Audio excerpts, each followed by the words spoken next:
It's the hottest place on Earth, and the lowest in North America. We're spending roughly 72 hours here to see as much as we can, with a few surprises along the way. So let's see what Death Valley National Park is all about.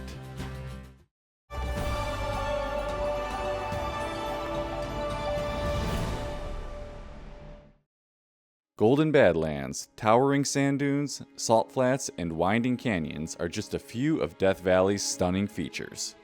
Add some of the hottest temperatures on the planet in, and this is a place of extremes. Visiting in mid-March meant more manageable temperatures, so my girlfriend Elizabeth and I hit the ground running, landing in Las Vegas, the closest major airport and about a 2-hour drive to the park. I packed light, as usual, bringing only the essentials for a 3-day trip. Finally on the road, a late arrival meant bunking down for the evening before setting up camp in the park. The town of Pahrump had a reasonably priced lodging, and honestly, was just a great place to crash after a long travel day.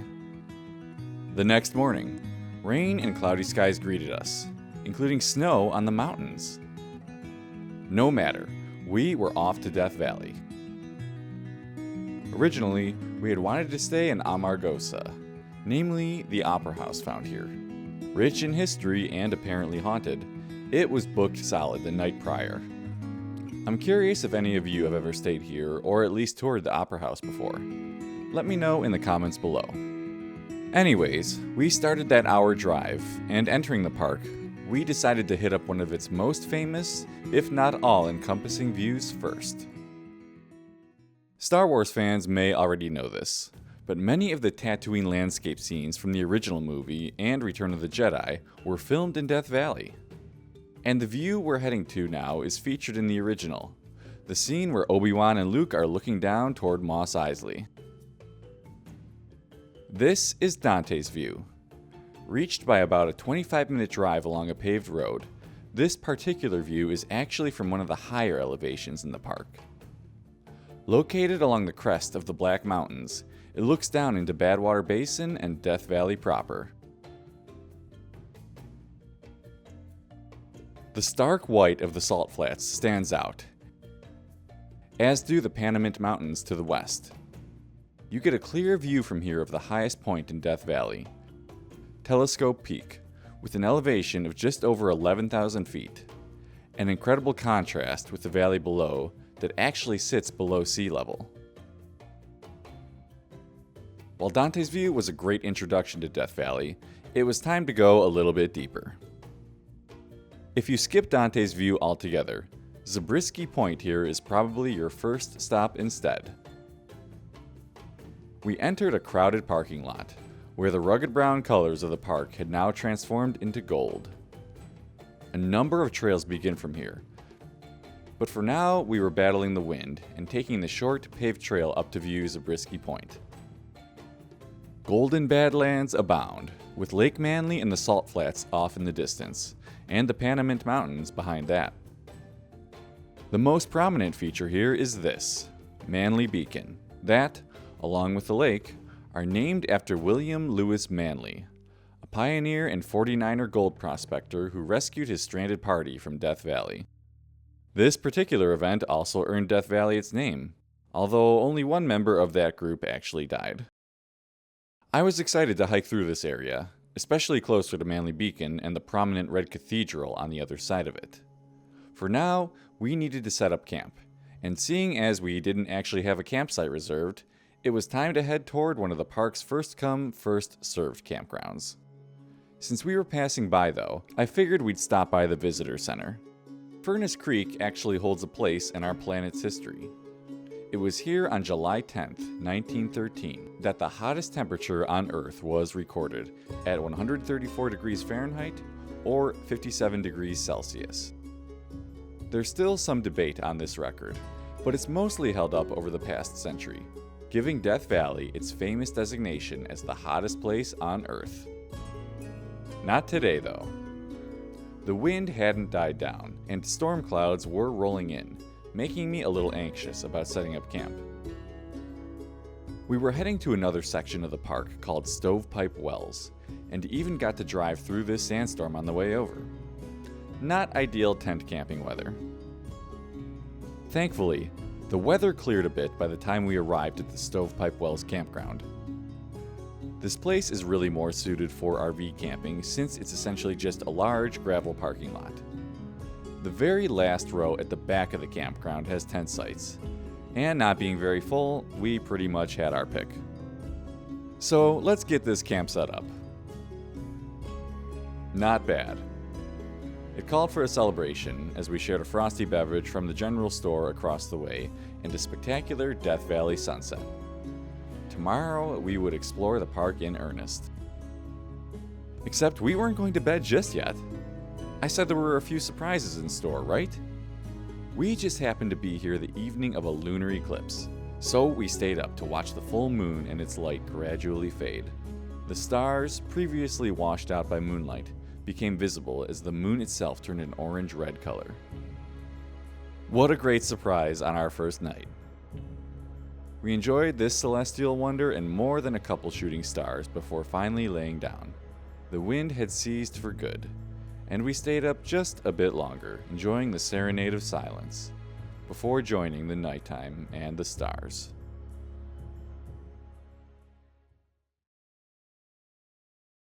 Starry skies faded to pastel hues and a quiet Death Valley morning. The Mesquite Flat sand dunes were visible off in the distance. Golden desert waves that are said to sing under the right conditions. Or maybe that's just their taller counterparts, the Eureka sand dunes, found in a more remote portion of the park. But we'd be saving these dunes for a little later. Instead, Liz and I packed up camp and headed across the road for our first proper hike. Mosaic Canyon. Reached by about 2 miles of dirt road, Mosaic Canyon is neatly tucked between these mountains. Around 3.5 miles and just under 1,000 feet of elevation, this canyon ranges from expansive to narrow and with a variety of colors, including its namesake, Mosaic breccia, as seen here. While a little bit bumpy, most vehicles can handle this road. Just go slow and avoid the larger rocks. Parking the car, we hit the trail. Mosaic Canyon begins pretty wide and generally flat. Bring sunscreen too, because it's also fairly well exposed through this chunk. The variations in rock colors and types were so cool. The one here being relatively smooth. And then the other side, that Mosaic breccia I mentioned. A variety of different rocks, all contained within a kind of natural cement. The further in we went, the steeper the canyon walls became. Liz for scale, of course.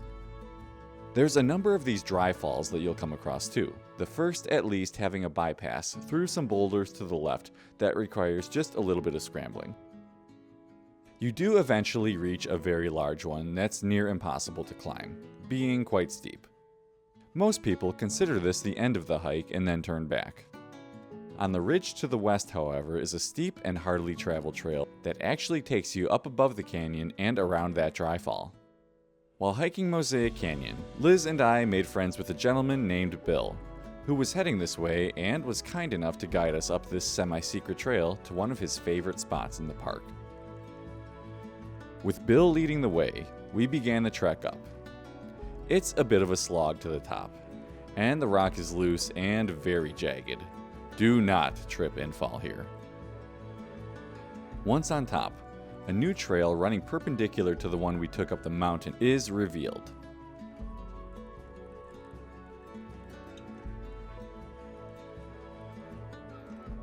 One direction heads back to the beginning of Mosaic Canyon. The other detours around the dry fall into the official end of the trail. This trail was not part of our plan, but sometimes it's the unexpected treks that lead to the best adventures. The views from up here were absolutely spectacular. I was lucky to catch some hikers in the canyon below that really helped show off the scope and the scale. And to the north was an expansive view of Death Valley and the Salt Flats too. Following Bill again here, we continued the trail, which followed the rim of the canyon for a bit before leading back into it. Near the end were some pretty incredible narrows, just a little bit of a tight squeeze in spots, that eventually put us at this final dry fall, and the end of the trail through Mosaic Canyon. We were lucky enough to have this spot entirely to ourselves. And it was here that we said goodbye to our new friend and began the trek out, taking the high trail above the canyon back down this time for a different perspective. Leaving Mosaic Canyon behind, we headed back to Furnace Creek and the campground there to set up in our new spot. What you don't see in this time lapse is our tent nearly blowing away several times, but we got it down. And did it ever look cozy? We were calling it early tonight, since we had a lot to pack in tomorrow for our final day in Death Valley. It was time to catch a proper sunrise, and Zabriskie Point just made sense. I had seen photos of the sun's first rays slowly illuminating this place, and it didn't disappoint. But hey, you can hike through this area, remember? And Manly Beacon here was calling, I guess. Anyways, we grabbed a quick breakfast back at camp, tossed on some hiking gear, and began the Badlands Loop Trail. We'd be heading up to and around Manly Beacon and over to Red Cathedral here, around 4 miles round trip from the Zabriskie Point parking lot. So we dove straight in. Did you know Badlands are better with a hiking partner? And a trail beer, of course. Badland close-ups eventually gave way to Manly Beacon close-ups as we made our way up and around this point, with a pause for some wonderful scenery along the cliffside here. Lake Manly and those salt flats were visible yet again. Definitely worth the stop. And then we continued on, heading down the slope on the other side of the beacon, before turning off and heading toward Red Cathedral. This part turned into a little bit of a labyrinth, with plenty of narrow twists, turns, and tight spaces to squeeze through. I don't mean that in a bad way either. This was honestly one of my favorite parts of the trail. Zigzagging our way up to the trail's end, we found ourselves on a cliff edge, the sheer walls of Red Cathedral to our left, and the golden Badlands and stark white salt flats of Lake Manly to our right. Limonite gives the Badlands here that golden color, while hematite gives Red Cathedral its distinct amber color. Hematite meaning blood in Greek. That makes this place at least a little gnarly, right? It would have been a great place for a break, but we still had 3 more Death Valley spots to hit up today, including Badwater Basin, Artist's Palette, and the Natural Bridge. So we bid farewell to Zabriskie Point and the Manly Beacon and headed back. Heading north now to that Natural Bridge. The trail to Natural Bridge is short and sweet, about a mile round trip to the bridge and back. 35 feet tall with a large opening, it's a pretty significant feature in this flash flood carved canyon. The sheer walls of Death Valley continue to amaze me. How many stunning views are hidden in the cracks and crevices of the mountains here, running parallel to some of the harshest, most desolate, and stunning terrain found. Chasing the sun now, we decided to end our time at Natural Bridge and head essentially across the street to the lowest point in North America, Badwater Basin. Sitting at 282 feet below sea level earned Badwater Basin that title. The irony being that the highest point in North America is roughly 70 miles away to the northwest, Mount Whitney, which I'm told that you can see from the top of Telescope Peak in the park. There's not much of a trail here at Badwater Basin, but instead an open walk out onto the salt flats. Don't forget to turn around in the parking lot and look at the cliffside behind you for the sea level marker. Liz and I ventured out, watching the sun disappear behind the Panamint Mountains. The hexagonal formations in the salt are a big photo draw here, but finding them requires hiking out a bit. Something we didn't have the time for on this trip, sadly. These here would have to do. So with the sun all but gone, we had one more stop. Driving out of Badwater Basin and turning onto the one-way Artist Drive. This paved road twists, turns, and winds along the base of the Black Mountains and the valley.